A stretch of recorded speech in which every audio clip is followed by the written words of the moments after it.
Le président de la République a reçu aujourd'hui une délégation du Fonds monétaire international. La délégation du FMI est en mission d'évaluation du programme économique et financier de la Côte d'Ivoire. La première édition des Journées nationales du cacao et du chocolat s'est ouverte aujourd'hui à Abidjan en présence du Premier ministre Daniel Kablan-Duncan. L'objectif est affiché, attirer l'attention des populations sur l'importance du cacao dans l'économie de la Côte d'Ivoire. L'audience de confirmation des charges contre Charles Blé Goudé s'est achevée aujourd'hui à La Haye. L'ex-leader des jeunes patriotes, poursuivi pour 4 chefs de crimes contre l'humanité, a rejeté toutes les accusations portées contre lui par le procureur.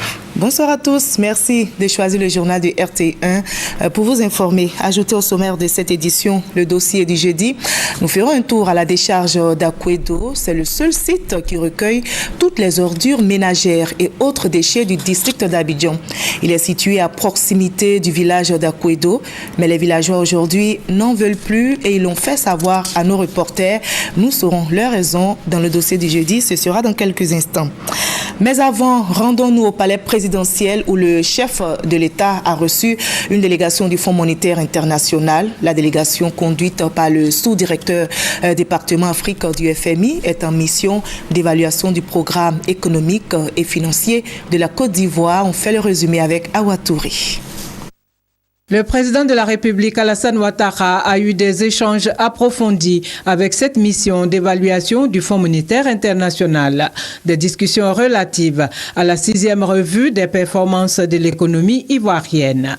Le chef de mission, Michel Lazare, sous-directeur département Afrique du FMI, s'est dit satisfait des résultats obtenus et des progrès réalisés dans le cadre des réformes mises en œuvre par la Côte d'Ivoire. Nous saluons les résultats obtenus par les autorités ivoiriennes en 2014, avec une croissance forte que nous estimons dans nos chiffres aux alentours de 8%.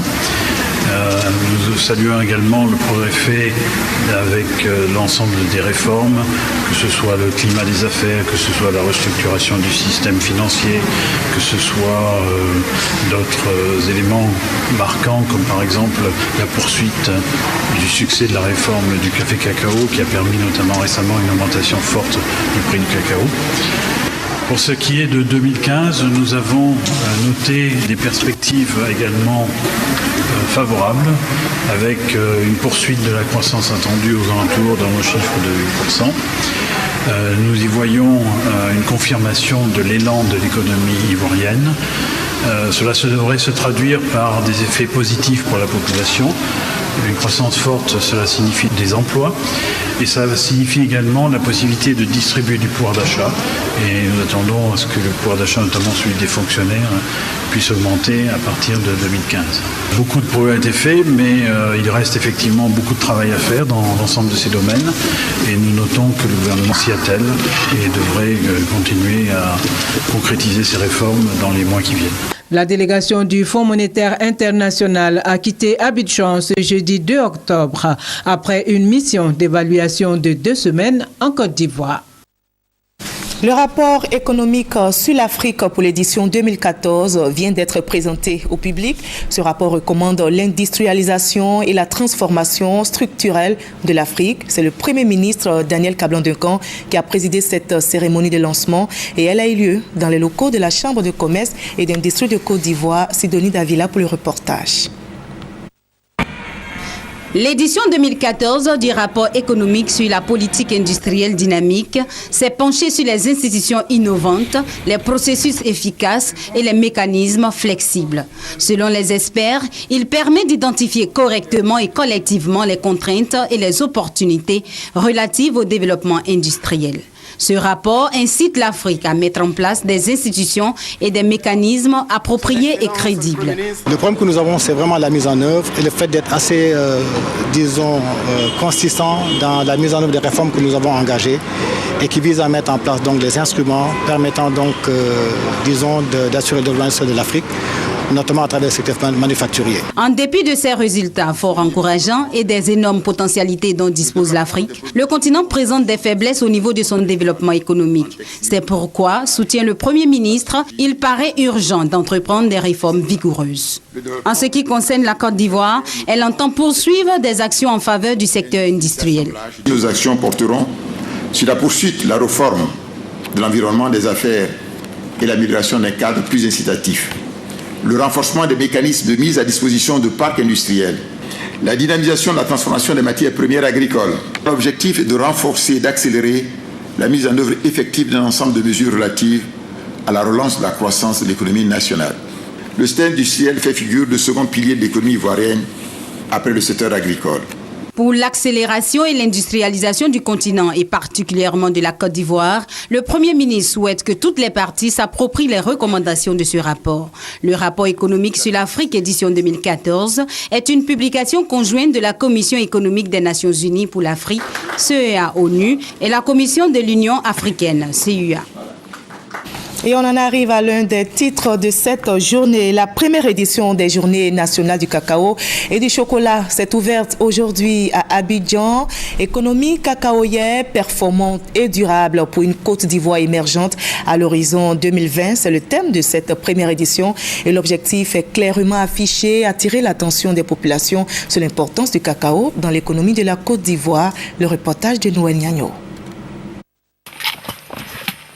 La Côte d'Ivoire et le cacao. Le mariage date de 1936. 78 ans après, le mariage se porte bien. Premier producteur mondial depuis 1978. Son poids dans la production mondiale est de 40%. En Côte d'Ivoire, c'est le premier produit d'exportation. Le cacao contribue pour un peu plus de 10% à la constitution du produit intérieur brut. Poids économique, certes, poids social aussi. Environ 8% de la population nationale vit de la cacaoculture. Marquer une halte s'est avéré nécessaire donc pour mobiliser l'attention de la nation sur les activités de la filière cacao. Exalter, valoriser, honorer les producteurs, faire connaître les chaînes de valeur, les opportunités en matière de transformation. D'où le décret du 18 octobre 2013 instituant le 1er octobre de chaque année comme journée nationale du cacao et du chocolat. Et la première édition a comblé les attentes au regard du parterre des personnalités venus honorer cette cérémonie de leur présence avec un message du Premier ministre. En vue de relever de façon durable les défis de la filière, un important programme d'investissement évalué à 456,3 milliards de francs CFA sera mis en œuvre au cours des 10 prochaines années sur ses ressources propres.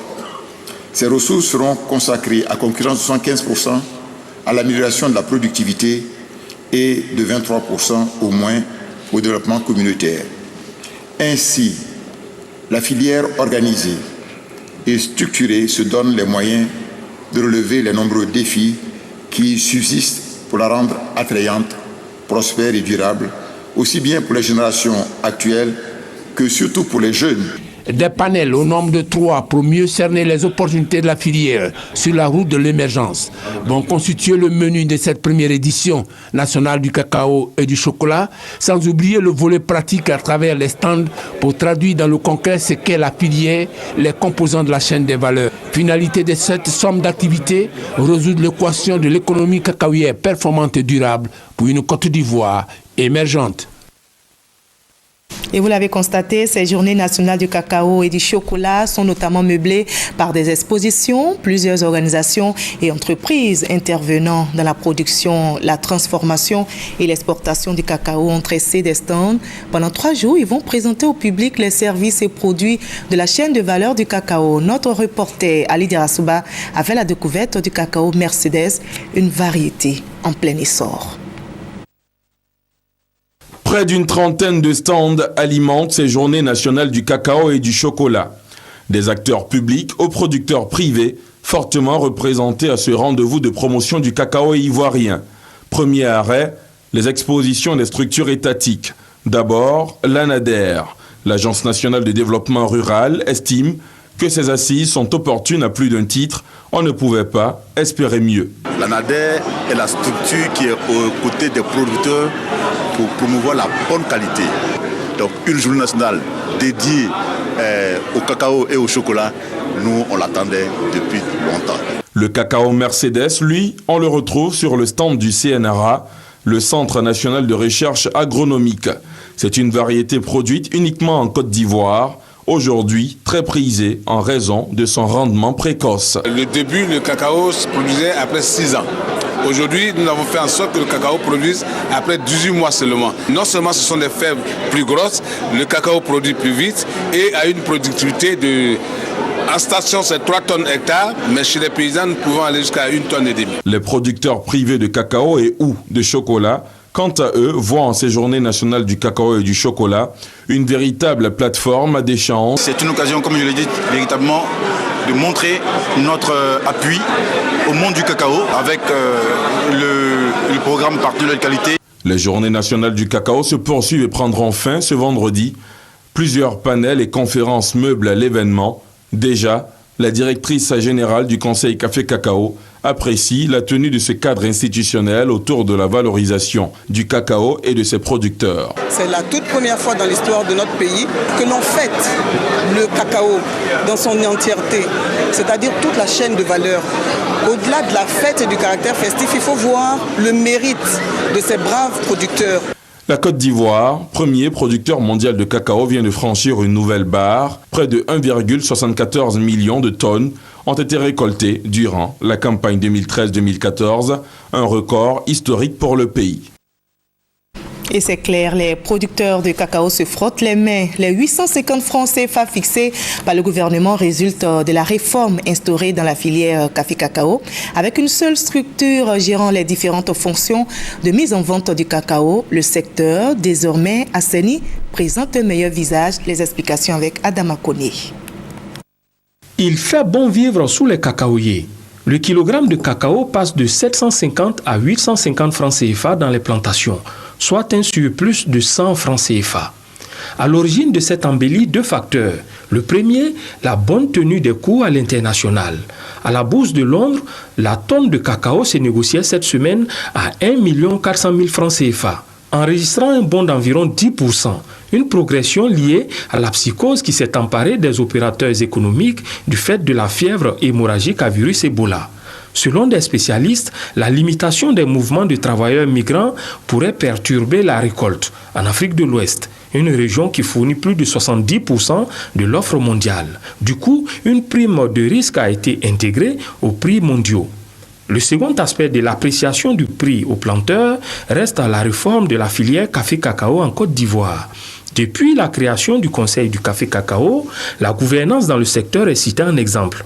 La transparence des opérations commerciales et financières ont donné un autre visage à la gestion, avec en prime cette volonté ferme du président de la République de faire bénéficier aux producteurs de 60% des prix pratiqués à l'international. Ainsi, en 2 ans, ce sont près de 2500 milliards de francs CFA qui ont été empochés par les paysans. De quoi donner un goût chocolaté à la culture du cacao en Côte d'Ivoire.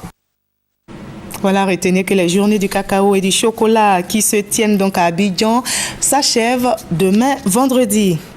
La première dame de Côte d'Ivoire, Dominique Ouattara, a présidé hier l'ouverture de la 2e édition du Salon international de la santé et du matériel médical. L'édition est placée sous le thème de la couverture maladie universelle. La cérémonie avait pour cadre l'université Félix Houphouët-Boigny de Cocody, où se tient ce salon. Le reportage de Viviane Aimé. C'est la première dame de Côte d'Ivoire, Dominique Ouattara, qui a donné le départ mercredi après-midi de cette 2e édition du Salon international de la santé et du matériel médical, baptisé Medical Expo Côte d'Ivoire, qui a installé ses stands d'exposition sur le site de l'université Félix Houphouët-Boigny de Cocody. Une disponibilité de la part de la première dame fortement appréciée, que la ministre de la Santé et de la lutte contre le sida, Raymond Goudou Kofi, n'a pu s'empêcher de féliciter en ces termes. Votre présence est le témoignage de votre engagement à accompagner le gouvernement. Et ce sont tous les ministres qui bénéficient de votre accompagnement. Cette 2e édition du Salon international de la santé a un cachet spécial car il est placé sous le thème de la couverture maladie universelle, projet cher au président de la République Alassane Ouattara, et dont la mise en œuvre ainsi que l'a annoncé le gouvernement démarre le 1er janvier 2015. Ce pari pris par le gouvernement a été encore une fois réaffirmé à l'ouverture de ce salon, au cours duquel va se tenir un forum scientifique sur le sujet. La ministre de la Santé et de la lutte contre le sida, Raymond Goudou Kofi, et le ministre de l'Emploi, des Affaires sociales et de la formation professionnelle, Moussa Dosso, chargés tous les deux de la mise en œuvre pratique et technique de la couverture maladie universelle, ont rassuré l'auditoire sur la bonne avancée du projet. Malheureusement, on a comme l'impression que le système de santé n'avance pas. Mais il avance. Il avance bien. Et je pense que c'est pour cela que mon collègue ministre d'État et moi-même sommes à même de vous dire qu'au cours de l'année 2015, nous pouvons être prêts pour une CMU avec un plateau technique correct et digne des Ivoiriens, mais digne du président de la République, Alassane Ouattara. Le défi est en train de prendre forme. L'ambitieux projet de la CMU, on peut l'affirmer, est déjà bien avancé pour son démarrage. L'Assemblée nationale l'a adopté le 24 mars et a institué la couverture maladie universelle. Le décret, lui, a porté la création de l'institution, l'ACNAM, Caisse nationale d'assurance maladie. En outre, des concertations portant sur les tarifs préférentiels avec ma collègue, que dis-je, membre donc du couple professionnel, a porté sur les tarifs référentiels des actes médicaux, le panier de prestations de soins, les outils de gestion du système d'information sanitaire et sur la codification des pathologies et des actes de santé pour la CMU viennent de se tenir. La première dame, pour sa part, a tenu à rappeler que l'ambition du président de la République est de faire en sorte que tous les habitants de Côte d'Ivoire puissent se soigner à des conditions accessibles à tous. Afin d'apporter une réponse appropriée aux difficultés d'accès aux soins de santé des populations, mon cher époux, le président Alassane Ouattara, a prévu dans son programme de gouvernement de mettre en place un système de couverture maladie universelle. Cette couverture maladie permettra d'assurer une meilleure accessibilité des populations aux services de santé. La première dame a visité les nombreux stands des laboratoires et firmes pharmaceutiques. Ce salon international prévu durer 4 jours va clore ses portes dimanche. Hier, à l'Assemblée nationale, les députés ont procédé à l'ouverture de la deuxième session parlementaire. Dans son discours lors de cette session, le président de l'Assemblée nationale est revenu sur l'appel du président du PDCI-RDA à soutenir la candidature unique du président Alassane Ouattara en 2015. Pour Guillaume Soro, cet appel est le gage d'unité, de paix, de stabilité et de développement, nous explique Léon Pro. L'heure n'est pas à la dispersion des énergies, mais au rassemblement des talents, le rassemblement étant une option de réussite. C'est en ces termes que le président de l'Assemblée nationale a mis ce mercredi les députés en mission d'amplification de l'appel de Daoukro. C'est que le consensus voulu par le président du directoire du RHDP, Henri Konan Bédié, autour de la candidature unique du président Alassane Ouattara est pour Guillaume Soro le gage d'unité, de stabilité et de paix. Quand, comme moi, l'on a entendu tonner les armes, on ne peut que chérir jalousement la paix et l'unité. N'est-ce pas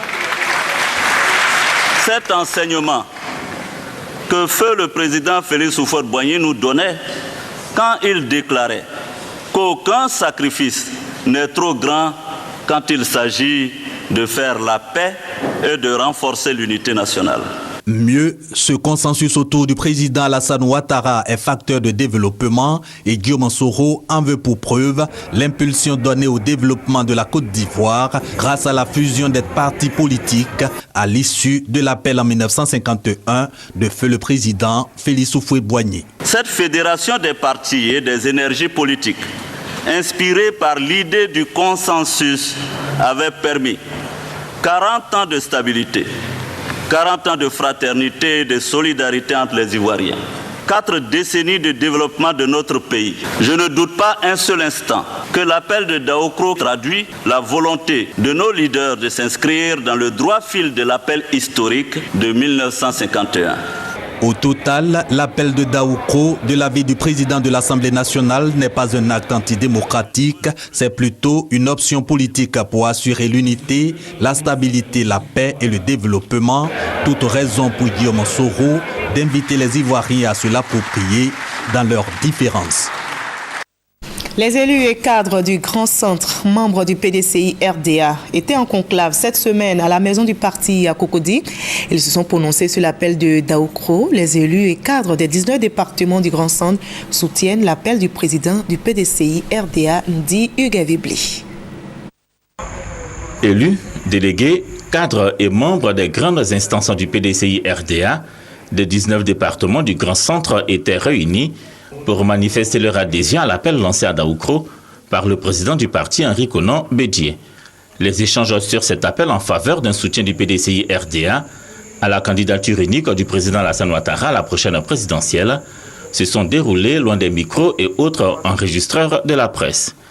Des échanges voulus fraternels, francs et constructifs par les vice-présidents du PDCI RDA, que sont Aoussou Jano et Niamen Goran. Il est ressorti ceci. Tout le monde n'était pas au même niveau de compréhension de l'appel du président Bédié. Aujourd'hui, nos aînés viennent de nous éclairer davantage et nous allons partir du bon pied. Nous allons partir vers nos parents pour porter l'information. L'appel de Daoukro, nous savons que c'est l'appel vers la paix, vers la réconciliation vraie et vers un nouveau départ pour le RHDP. Unis, les élus, délégués, cadres et membres des grandes instances du PDCI RDA, des 19 départements du Grand Centre ont décidé d'œuvrer au renforcement de la cohésion au sein du RHDP. Tous les intervenants des 19 départements du Grand Centre sont allés dans le sens du soutien de l'appel du président Bédié. Et c'est pour cela que je profite pour demander à tout le monde de venir autour de cet appel pour le renforcer. Comme le président Félix Houphouët-Boigny l'a fait en 1951, l'appel à l'unité. C'est dans l'unité et la cohésion que nous pouvons bâtir. Oublions nos égos, regardons la Côte d'Ivoire qui nous rassemble. Les militants du PDCI RDA des 19 départements du Grand Centre, dans leurs différentes composantes, ont donc choisi de joindre leur voix à toutes celles qui appellent à la candidature unique du président Alassane Ouattara à la prochaine présidentielle. Ils soutiennent également la mise en place d'un parti unifié, PDCI RDR, pour une alternance dès 2020. L'audience de confirmation des charges contre Charles Blé Goudé s'est achevée aujourd'hui à La Haye. L'ex-leader des Jeunes Patriotes a pris la parole ce jeudi pour tenter de convaincre les juges de ne pas le renvoyer vers un procès. Charles Blé Goudé, poursuivi pour 4 chefs de crime contre l'humanité, a rejeté toutes les accusations portées contre lui. Il faudra donc attendre un peu plus de 2 mois pour savoir s'il sera jugé devant la CPI. Salimata Dia, Hamza Diaby. 1 heure pour dissuader la chambre préliminaire d'un procès. Au dernier jour de l'audience de confirmation des charges, Charles Blé Goudé s'est exprimé. Dans un discours fleuve, l'ancien leader de la jeunesse a rejeté en bloc les accusations portées contre lui par la procureure de la CPI. Je ne suis ni le criminel, ni le génocidaire que l'on tente vainement de vous dépeindre. Il affirme ne pas connaître ni les concepteurs, ni les exécutants du plan commun fomenté avec Laurent Gbagbo, comme l'indique Paulina Massida, la représentante légale des victimes. Pour l'ex-leader des Jeunes Patriotes, la procureure Fatou Bensouda cherche vainement, par une alchimie judiciaire, à fabriquer d'autres criminels à la place des vrais auteurs. Le général de la rue a également expliqué que la fameuse phrase « il n'y a rien en face, c'est maïs » utilisée par son camp lors de la campagne électorale a purement été travestie par la procureure. Il se dit plutôt partisan de la non-violence et refuse d'être la honte de sa génération. Ainsi, Charles Blé Goudé s'est exprimé ce jeudi, dernier jour de l'audience de confirmation des charges à son encontre. Dans 2 mois, les 3 juges de la chambre préliminaire se prononceront sur le sort de Charles Blé Goudé. Le nombre d'approches de Laurent Gbagbo qui retrouve la Côte d'Ivoire après des années d'exil s'accroît. Hier, 4 proches de l'ancien président ivoirien ont regagné Abidjan. L'ancien ministre du Commerce, Touré Amara, et 3 autres personnes ont été accueillies par le FPI à son siège à Cocody à Toban. Touré Amara, Tcherman Gueye, Boui Kalo et Sissé Mori se sont dit heureux de retrouver leur pays après de longues et difficiles années d'exil et se disent donc prêts à accompagner les actions de redynamisation de leur parti et surtout apporter leur contribution à la consolidation de la paix retrouvée en Côte d'Ivoire. Place à présent au dossier du jeudi.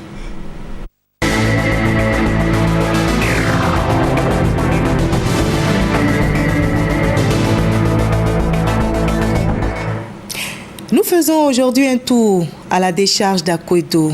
C'est le seul site qui recueille toutes les ordures ménagères et autres déchets du district d'Abidjan.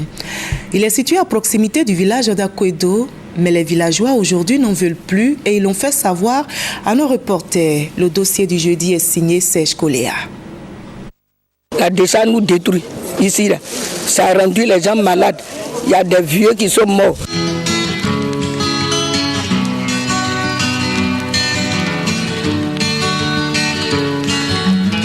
Il est évident que cette décharge doit fermer dans les plus brefs délais.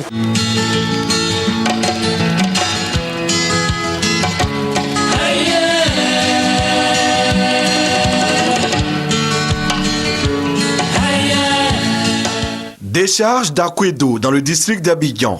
C'est ici que sont déversés au quotidien les ordures ménagères et autres déchets générés par les millions d'Abidjanais depuis 1965. Cela fait 49 ans. Aujourd'hui, ce sont environ 3000 tonnes de détritus qui y sont déversées tous les jours.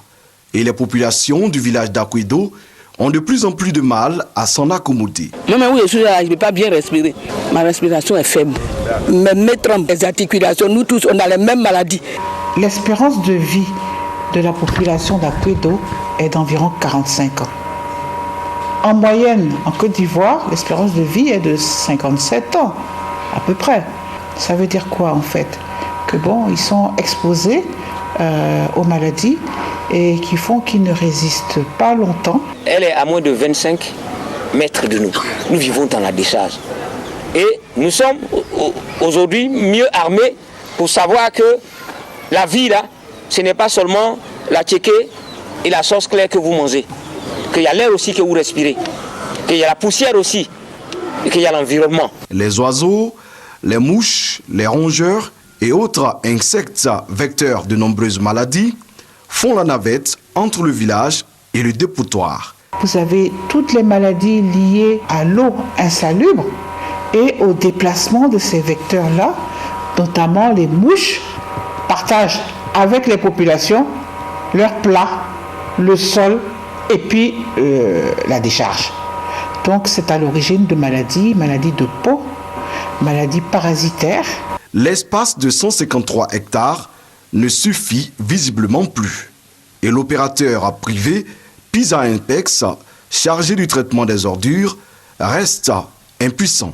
Ça fait plus de 2 ans qu'on crie qu'il n'y a plus de place, mais il faut continuer à recevoir le tonnage. On est obligé de tricher sur l'exploitation de façon à masquer la misère, on va dire. Au fond du ravin entre le village et la décharge, un liquide noirâtre appelé le lexivia.